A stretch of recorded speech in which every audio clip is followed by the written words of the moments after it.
Et on a vraiment besoin d'être éclairé par la parole de Dieu. Vous savez, l'ennemi, il aime bien mettre des voiles, c'est son rôle, que nous ne puissions pas voir. Mais Dieu aime bien déchirer les voiles. D'ailleurs, il l'a fait. Quand il est mort sur la croix, le voile a été déchiré, du haut en bas. Et vraiment, Dieu a pu se manifester, la gloire de Dieu a pu se manifester sur toute la terre.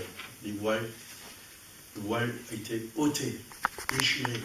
Apocalypse veut dire enlever le voile. Révélation, enlever le voile.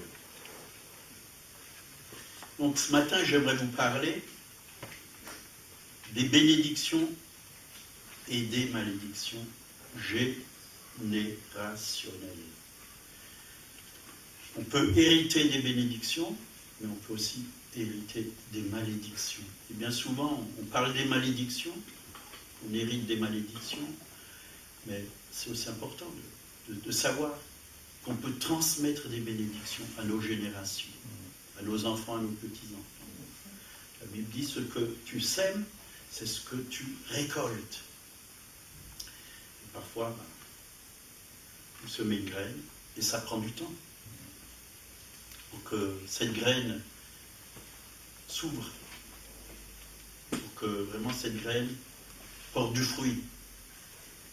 Il y a des graines qui ne portent pas tout de suite du fruit, instantanément comme ça. Il y a des graines qui vont plus vite que d'autres. Il y a des semences qui vont plus vite que d'autres. Donc on va parler déjà des malédictions. Exode 34, versets 6 et 7.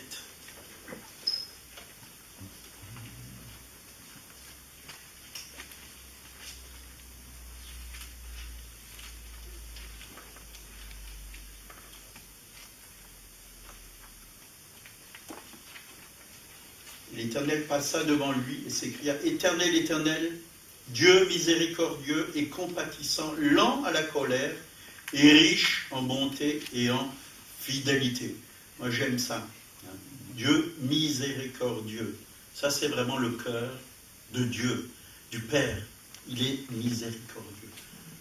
Avant tout, il est miséricordieux. Lent à la colère. Lent à la colère. C'est-à-dire que Dieu est patient. Hein. Il ne va pas se mettre tout de suite en colère, mais Dieu peut aussi se mettre en colère. Dieu peut aussi se mettre en colère. Parce qu'il est dit qu'il est lent à la colère. Riche en bonté et en fidélité. Riche en bonté. Qu'est-ce qu'il est bon, notre Dieu, notre Père. On a un Dieu bon. Vraiment bon.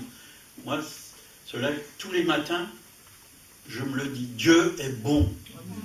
Dieu est bon pour moi. Mais il est aussi bon pour tous les autres. Pour tous les autres, même pour ceux qui ne croient pas en lui, il est bon. La preuve, c'est qu'il a donné son Fils. Alors qu'on était encore dans le péché, il a donné son Fils pour nous racheter. Riche en bonté et en fidélité, qui conserve son amour jusqu'à 1000 générations, et qui pardonne l'iniquité et la rébellion et le péché. Il pardonne. Dieu est un Dieu qui pardonne. Ça, c'est le cœur du Père. Il pardonne. Est-ce que nous, on pardonne? Parfois, on entend des gens, ah, ça, je ne peux pas pardonner. J'ai entendu avant-hier ou hier, ça, non, avant-hier, je ne peux pas pardonner. Mais Dieu pardonne. Au pire des pécheurs. Tu fais quelque chose de très grave, de très mal, Dieu te pardonne. Si on pardonne, c'est par la grâce de Dieu, parce que par notre nature. Mais qui ne tient point le coupable pour innocent et qui ne punit l'iniquité des pères sur les enfants et qui punit l'iniquité des pères sur les enfants et sur les enfants des enfants jusqu'à la 3e et 4e génération. Vous voyez, l'iniquité est punie quand même. Il y a une conséquence. Quand tu sèmes quelque chose de mauvais, quelqu'un va le récolter. Si je sème de la haine, quelqu'un va le récolter autour de moi. Ça va venir dans un cœur. Ça va infecter un cœur. Ça va infecter quelqu'un. Alors, faisons attention à ce que nous semons. Que nous semons vraiment de l'amour. Hein. Et on vient de lire que Dieu, qui conserve son amour jusqu'à 1000 générations. Vous voyez combien l'amour de Dieu est grand. Que nous puissions vraiment semer de bonnes choses sur la vie des autres, mais aussi sur la nôtre, sur nos enfants. Parce que si on sème du mal, les gens vont récolter le mal. Et il faudra de la repentance, si on veut être libéré du mal. Sans le pardon, on ne peut pas être libéré. On ne peut pas guérir. La seule chose qui peut vraiment transformer nos vies, c'est le pardon. Le pardon. Dieu est un Dieu de pardon. Et nous avons aussi ce cœur qui pardonne, parce que Dieu nous a donné son pardon. On peut aussi pardonner à ceux qui nous ont offensés. Donc on peut transmettre à sa descendance ses mauvaises habitudes, ses dépendances, son défaitisme, ses mentalités et toute forme d'iniquité. On peut les transmettre. Vous voyez, mon père était alcoolique, il était légionnaire et il était très violent parfois. Il buvait beaucoup, très méchant. Et dans notre famille, on a hérité de ces choses. Dans mes frères, pas tellement mes sœurs, mais j'ai vu de la violence, elle y est encore chez certains de ma famille, quoi. Et l'alcool aussi, quoi. Et on peut arrêter ces choses en demandant pardon et en demandant vraiment au Saint-Esprit que ces liens soient coupés, qu'on arrête de transmettre ces choses à nos enfants et à nos petits-enfants. Parce que Dieu nous a rachetés. Dans un Pierre, on l'avait lu la semaine dernière pendant la Sainte Seine, 1 Pierre chapitre 1 verset 18, sachant que ce n'est pas par des choses périssables, par de l'argent ou de l'or que nous avons été rachetés, de la vaine manière de vivre que nous avons hérité de nos pères. Vous voyez, on hérite une vaine manière de vivre de nos pères. Moi, j'ai hérité des choses de mon père. J'ai hérité des caractères de mon père, des mauvaises habitudes de mon père. Et quand je parle de père, c'est aussi les mères. On hérite. Mais Dieu veut nous libérer par son sang précieux, mais par le sang précieux de Christ, comme d'un agneau sans défaut et sans tache, prédestiné à la fondation du monde et manifesté à la fin des temps. Vous voyez, on a été racheté par le sang précieux de l'agneau. Racheté. Donc maintenant notre famille, notre vraie famille, notre famille spirituelle, elle est en Dieu. Dieu est notre Père spirituel. Avant tout, c'est Dieu notre Papa spirituel. Il nous a rachetés. On lui appartient. Et par Jésus-Christ, on est héritier de Dieu et co-héritier avec Christ. On a un nouvel héritage. Quand Jésus est mort sur la croix, il y avait un testament pour ses héritiers, l'ancien et le nouveau. Et on est héritier de toutes les promesses de Dieu. On peut être libéré de nos liens. On peut être libéré de nos mauvaises habitudes. On peut être libéré de la haine. Parfois, on voit des gens très violents, même des chrétiens. Ce n'est pas parce que vous êtes chrétien que vous ne pouvez plus avoir de liens. Il y a des chrétiens qui sont nés de nouveau, mais qui ont encore des liens, parce qu'ils n'ont pas coupé.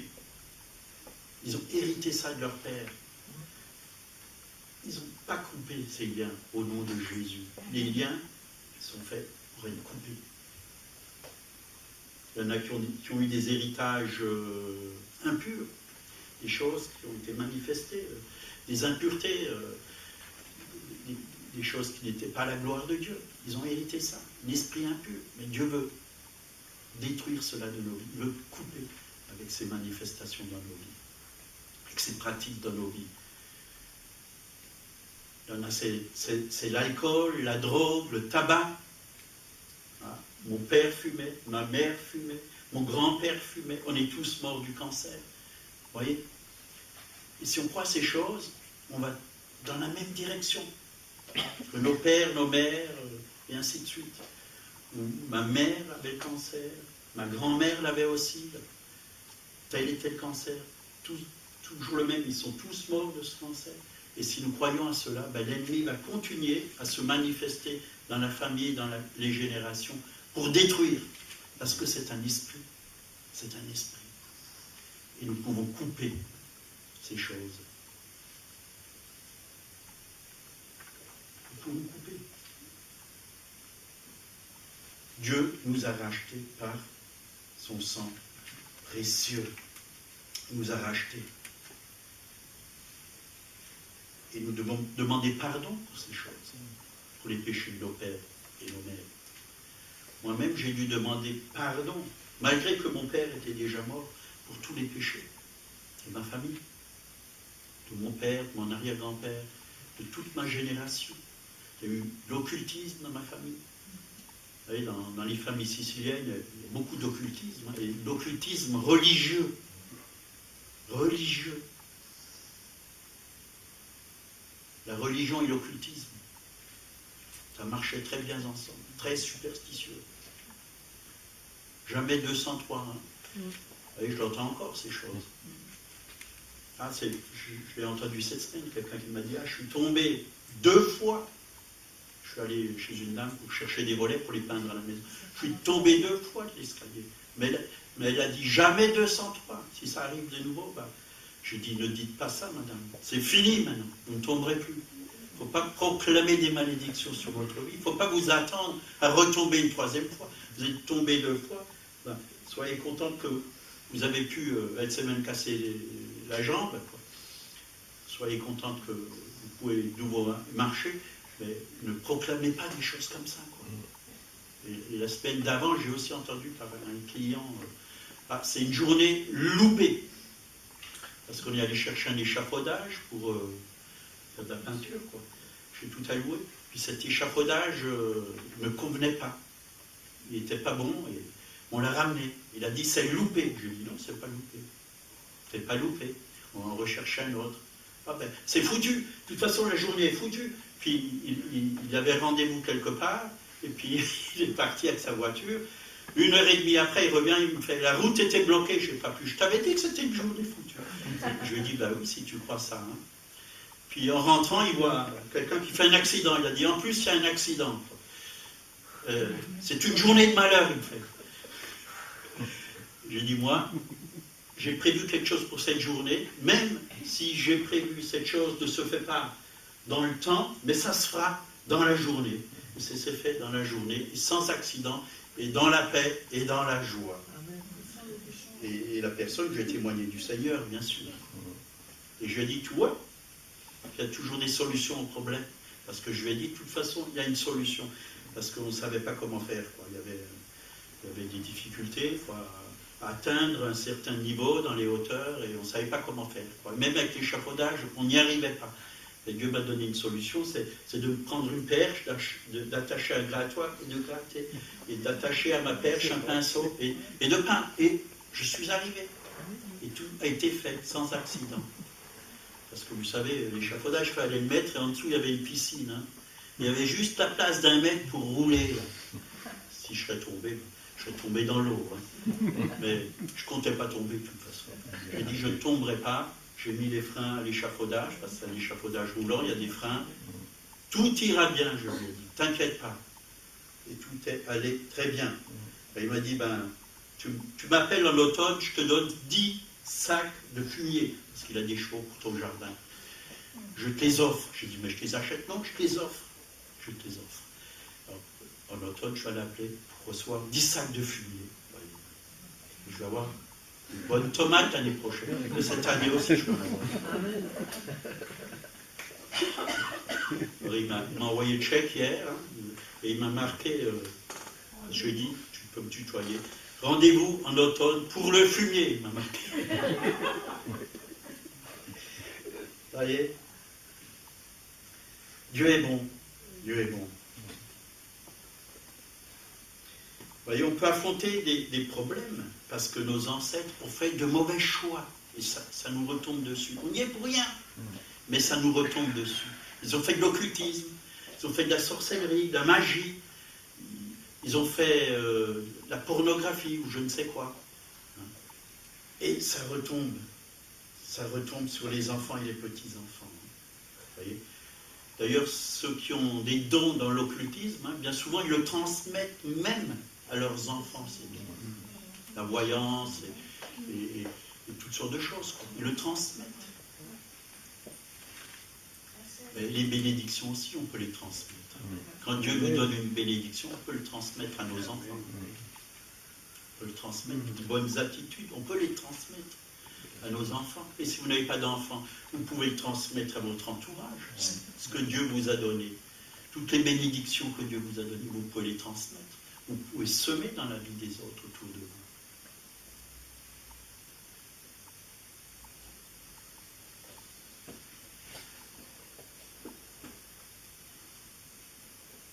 Il y en a qui disent, je suis pauvre parce que dans ma famille, on était toujours pauvre. Mon père était pauvre, mon grand-père était pauvre, mon arrière était...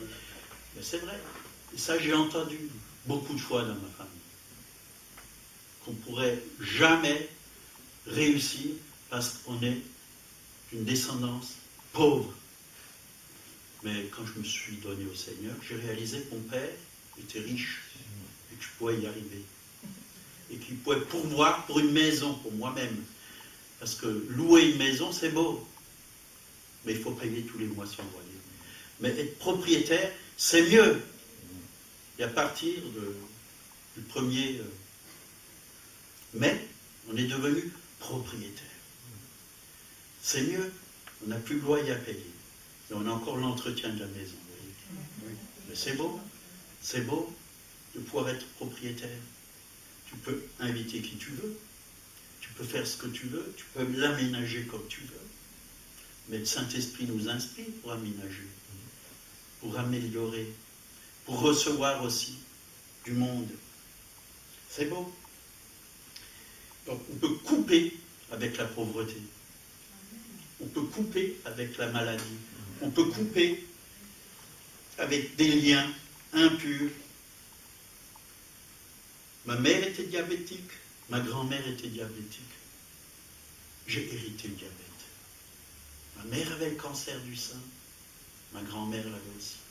Ils sont morts de ça. J'ai entendu dernièrement quelqu'un qui m'a dit ça. Donc c'est pas grave si les malédictions s'acharnent dans votre vie. Vous pouvez y mettre fin. Et comme après, vous pouvez y mettre fin. Une fois que vous avez tout payé. Mais Jésus a tout payé. Et vous n'avez pas besoin de payer. Parce qu'il a versé son sang. Et le sang de Jésus est le sang de la victoire.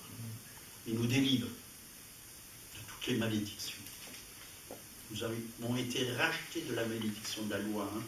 Dit le Seigneur dans Galates 3, 13, quand Jésus était sur la croix, il a pris notre malédiction.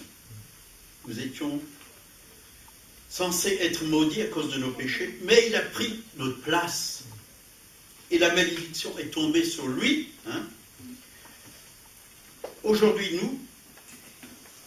il nous met à sa place. Jésus nous met à sa place. Nous recevons ses bénédictions parce qu'il a payé pour nous. Elles retombent sur nous. Toutes les bénédictions de Christ, depuis sa mort, elles nous retombent dessus, si nous avons foi à l'œuvre de la croix. Et ça, c'est merveilleux. Il a pris notre place pour que nous puissions être bénis, parce que lui, il était béni du Père Jésus. Il était béni, et il est toujours béni. Donc vous pouvez choisir d'être la personne qui choisira la bénédiction plutôt que la malédiction.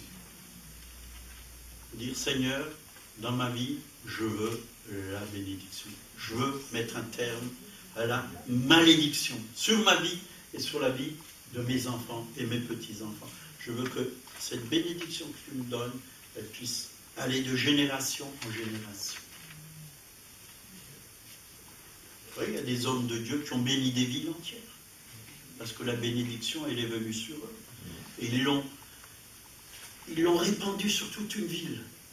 Et toute la ville a été sauvée. Ça, c'est le réveil. Mais Dieu est le Dieu du réveil. Dieu veut le faire. Parce qu'il a payé pour la ville de Colmar, il a payé pour la ville de Mulhouse, il a payé pour la ville de Strasbourg, il a payé pour toutes les villes et pour tous les péchés du monde. Et il veut toujours manifester sa bonté. Il le veut. Il désire encore guérir. Hein. Jean 8, verset 36. Si donc le Fils vous a franchi, vous serez réellement libre. Vous serez réellement libre. Dieu veut que nous soyons libres. Un chrétien libre, c'est beau. Il chante, il danse, il est heureux. Il n'y a rien qui le retient. Mais un chrétien qui est encore lié, si tu as les pieds liés, tu peux danser. Tu peux lever les mains vers le ciel si tu as les mains liées. Non, tu n'es pas libre. Est-ce que tu peux proclamer avec ta bouche que Jésus est Seigneur, que Jésus est vainqueur? Puisque le diable te tient encore? Non. Si le Christ vous a franchi, vous êtes réellement libre. Appartenir à Jésus, c'est pas appartenir à une religion.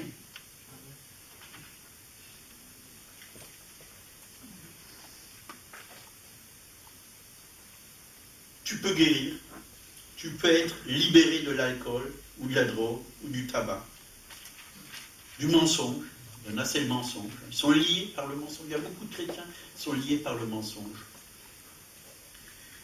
La dépression, il y a des chrétiens dépressifs, ça existe. Par le vol, il y a des chrétiens qui volent, ça existe aussi. Vous savez, se dire chrétien, on en parlait ce matin dans la voiture avec Monique, hein. C'est facile de dire je suis chrétien, mais est-ce que tu l'es dans ton cœur? C'est-à-dire, est-ce que tu es chrétien né de nouveau? Ça, c'est autre chose. Il y a beaucoup de gens qui se disent chrétiens. Avant-hier, je parlais avec des gens qui se disaient chrétiens. Mais ils ne sont pas nés de nouveau. Ils sont juste chrétiens de nom. Parce qu'ils ont hérité une religion, soi-disant chrétienne. Mais ce n'est pas une religion qu'on a besoin. C'est d'un Christ vivant. D'une relation. Ouais. Un Christ vivant. Donc, si donc le Christ vous a franchi, vous serez réellement libre. Donc, nous avons besoin de l'affirmer que nous sommes libres. Vous savez, je vais vous donner un exemple. J'ai fait l'expérience avec des personnes. Hein. Quelqu'un qui est venu me voir un jour et il m'a dit, j'aimerais être libéré du tabac, mais je fume énormément, plus qu'un paquet par jour. Alors je lui ai dit, il faut que tu proclames que tu es libre. Ah, mais je ne peux pas puisque je suis encore lié. Je dis, mais commence à proclamer ce que Jésus a fait sur la croix. Il t'a libéré déjà. Dans l'esprit, c'est fait. Il t'a libéré. Seulement, il faut que tu le croies simplement. Alors je lui ai dit, est-ce que tu veux vraiment être libre? Il m'a dit oui. Je lui ai dit, donne-moi ton paquet de cigarettes. Il m'a donné son paquet de cigarettes. Je l'ai mis au sol. Et j'ai dit, marche maintenant dessus. Il a marché dessus, écrase-le bien. Et proclame maintenant que tu es libre. Et que tu ne fumeras plus jamais. Que Jésus t'a libéré. Et croyez-moi, ça a marché. Il n'a plus jamais fumé. Aujourd'hui, les pasteurs sont Wapi, là-bas, région de Metz, et il annonce l'évangile. Un autre est venu, d'ailleurs il travaille toujours au bercail, celui-là, il est venu avec du hashish vers moi. J'ai dit oui, je sais ce que c'est le hashish, il est tellement fumé. Quoi. Tu veux être libre? Il me dit oui, je veux être libre. J'ai fait la même chose, je l'ai mis au sol. Je lui ai dit marche maintenant dessus. Il a marché dessus. Proclame que tu es libre, parce que Jésus t'a libéré à la croix. Et le gars, il a été libéré instantanément. J'ai pris le hashish, je l'ai jeté dans la rivière, là, Guebwiller, vous voyez, là. La loche, et c'était fini. Ben, la personne, elle travaille toujours au bercail. Elle est libre. Elle est libre. Dieu nous libère. Seulement, est-ce que vous le croyez? Est-ce que vous le croyez que Dieu nous libère? Et c'est avec tout la même chose. Même avec des maladies, puisqu'il a payé. Il a porté nos maladies. Il a porté nos péchés. Nos péchés peuvent être mis sur la croix, parce qu'il les a déjà portés. Ils n'ont pas besoin de rester en vous. Les maladies, peuvent être mis sur la croix. Il les a portés. Mais c'est la foi. C'est la foi. Est-ce que tu te vois encore comme quelqu'un qui fume ou tu te vois comme quelqu'un de libre? Tu te vois comme tu es encore ou comme tu veux être? Comme tu veux être. Tu veux être libre, alors vois-toi comme quelqu'un de libre. Plus comme un fumeur. Vois-toi comme quelqu'un qui ne fume plus. Un non-fumeur. Et tu vas voir que ta situation va totalement être transformée. Si tu te vois encore comme un menteur, ben tu vas toujours mentir. Et si tu te vois comme quelqu'un que Jésus a libéré du mensonge, ben tu vas parler la vérité. Quand ta bouche veut proclamer le mensonge, il y a le Saint-Esprit qui va te rappeler que tu dois dire la vérité. Que tu dois dire la vérité. Donc ne parle pas de ce que tu es en ce moment, parle de ce que tu veux devenir. Libre et en bonne santé. Si tu es malade. Libre et en bonne santé. Donc, proclame que Christ t'a racheté par son sang de la malédiction. En Christ, tu vis sous la bénédiction et non sous la malédiction. Et tu peux dire, toutes les cellules de mon corps sont florissantes et en bonne santé. Et moi, je le proclame tout le temps, ça. Et toutes mes cellules sont bénies, renouvelées par le Saint-Esprit. Il y a la vie de Dieu dans mes cellules. J'ai la santé parfaite de Dieu en moi. Je suis fort, même quand je suis faible. Dieu met sa force en moi.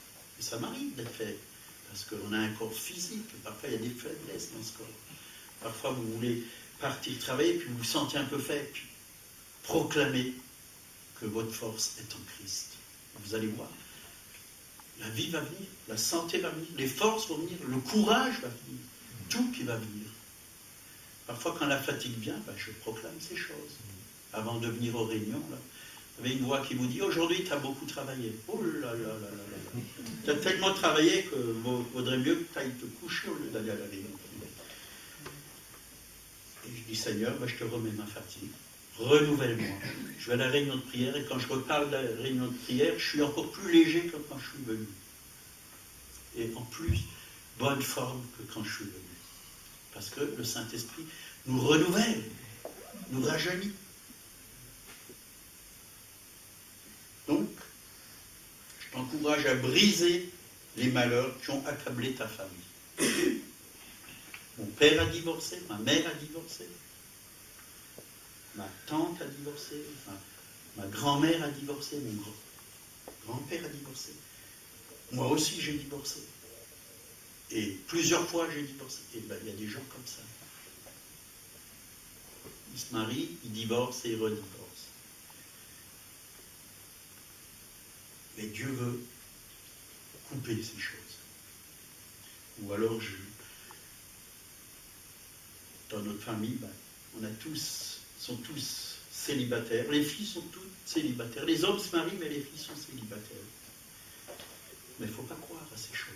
Il ne faut pas croire à ces mensonges. Donc, je serai célibataire.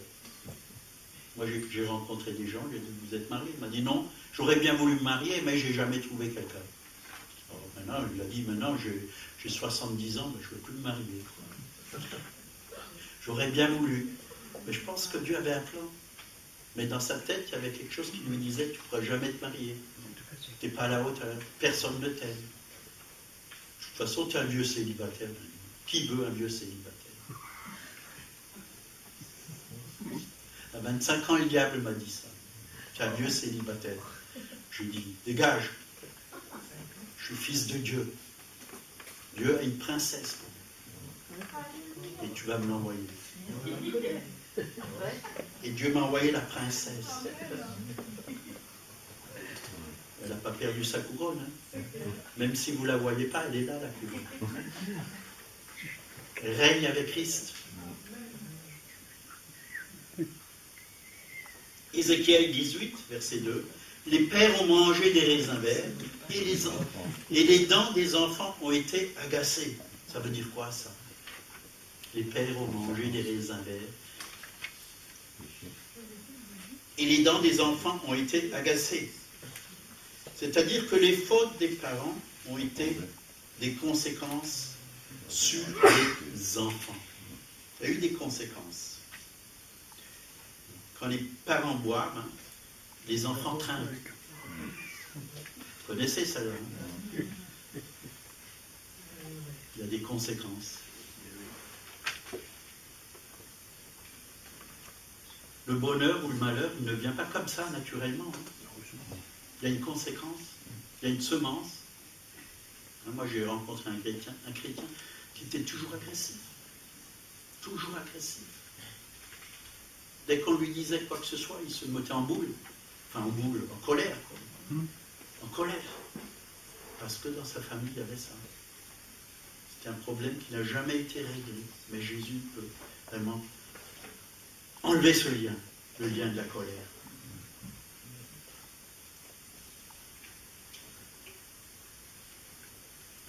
Jacques 3, versets 9 à 12. Hein.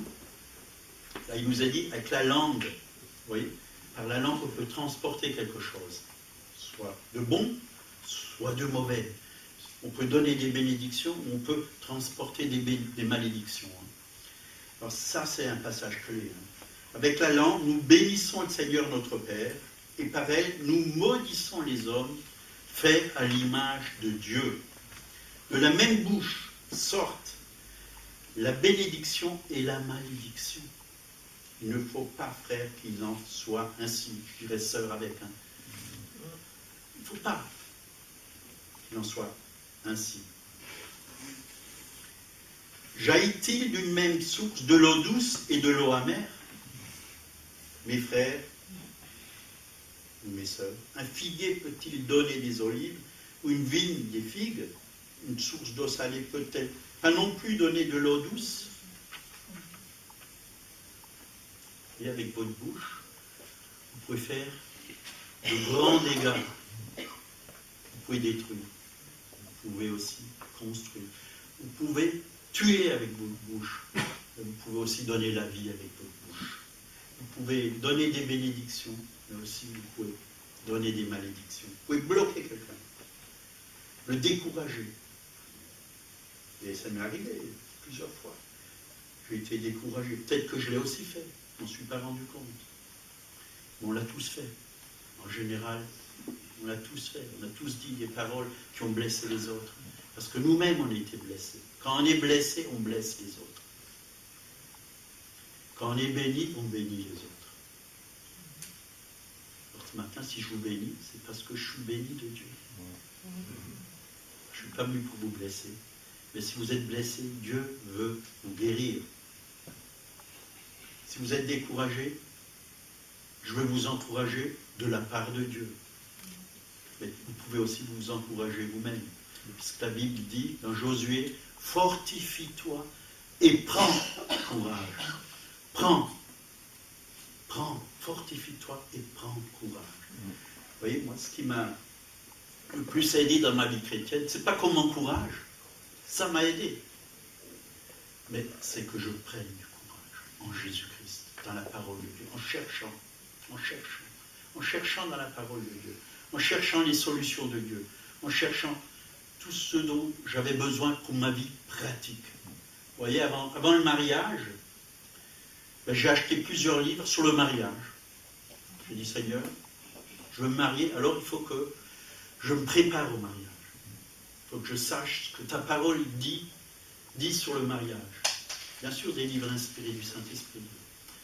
Et j'ai lu ces livres, et j'ai vu ce que c'était la vie d'un couple, et comment Dieu fait les mariages, et toutes choses, quoi. Et ça m'a beaucoup aidé. Alors, dans la parole de Dieu, il y a tout ce dont nous avons besoin. Hier, je cherchais dans la parole de Dieu comment planter des tomates pour qu'elles me réussissent. Parce que bien souvent, vous savez, les feuilles, elles attrapent des maladies. Puis vous avez des petites tomates parce qu'ils ne sont pas plantés dans la bonne terre ou ne sont pas assez bien plantés. C'est important de chercher, que ce soit des choses humaines, des choses spirituelles. Il faut chercher. La Bible dit, et on l'a entendu encore ce matin en prophétie, cherchez et vous trouverez. Vous voulez trouver? Cherchez. Ne soyez pas fainéants. Ne soyez pas fainéants. Il y a trop de chrétiens fainéants aujourd'hui. Ils rentrent chez eux, ils se mettent sur un fauteuil, ils tapent sur la télécommande là, pour que la télé se mette en marche, et ils ne bougent plus. Tout ce qui se passe devant la télé, ils le regardent, même les bêtises. Mais il faut arrêter. Il faut arrêter. Moi, j'achète des livres qui sont bons, et des livres que le Saint-Esprit m'inspire. Je n'achète pas n'importe quel livre.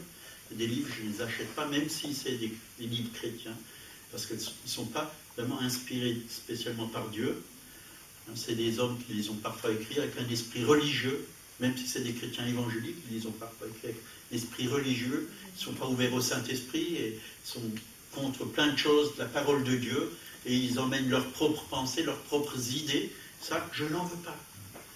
Mais quand je prends un livre, rien que d'ouvrir la page et de lire quelques lignes, le Saint-Esprit me dit « Ok, c'est bon ». Parce que la présence de Dieu, elle vient sur ce livre, et je sens l'odeur de Christ sur ce livre. Je sens que c'est vraiment quelqu'un qui l'a écrit, qui a été inspiré par le Saint-Esprit. C'est un livre qui vient de Dieu. Et là, j'achète. Là, j'achète. Or, il faut se préparer. Il faut mettre des semences à l'intérieur de nous. Il faut laisser ces semences, il faut les arroser aussi. Parce qu'une semence, si vous ne l'arrosez pas, ici il nous a parlé de la semence ce matin, si une semence, vous ne l'arrosez pas, ça ne va rien donner. Il faut l'arroser pour qu'elle germe, pour qu'elle éclore, pour qu'elle porte du fruit.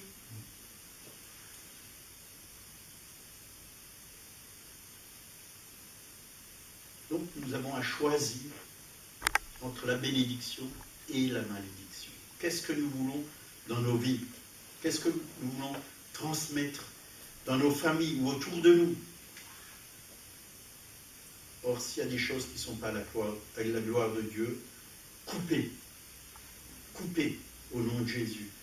Coupez ces malédictions familiales. Vous coupez. Jacques 5, verset 16. La Bible nous conseille, là, dans ce verset, « Confessez donc vos péchés les uns aux autres et priez les uns pour les autres, afin que vous soyez guéris. » Ça, c'est un verset très important. Si vous avez un problème, moi, je sais qu'un jour, j'ai des problèmes et j'en avais plein la patate, comme on dit. J'avais envie d'arrêter, que ça cesse, ces problèmes. Alors, je suis allé voir un frère qui était beaucoup plus âgé que moi, mais qui avait de l'expérience en Jésus-Christ. Et je lui ai ouvert mon cœur. Et je lui ai tout dit. Le diable m'a dit, mais tu ne vas pas donc lui dire ci, tu ne vas pas lui dire ça. Tu te rends compte, la honte? Non, ben, je suis allé et je lui ai ouvert mon cœur. Et j'ai tout mis sur la table. Et il a prié pour moi. Et je suis reparti bien, heureux, léger. J'ai dit, ben, j'ai bien fait d'y aller. Hein. J'ai bien fait d'y aller. Mais n'ayez pas peur. Allez voir quelqu'un de mûr. Ouvrez-vous à cette personne. Ne soyez pas embarrassés. Demandez pardon, confessez votre péché. Et Dieu va vous libérer. Dieu va honorer votre foi. On a besoin les uns des autres. Hein? Il y a écrit prier les uns pour les autres. On a besoin.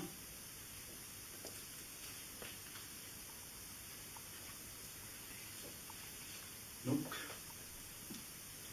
l'héritage génétique, hein, il y a plusieurs héritages, hein, biologiques et aussi spirituels.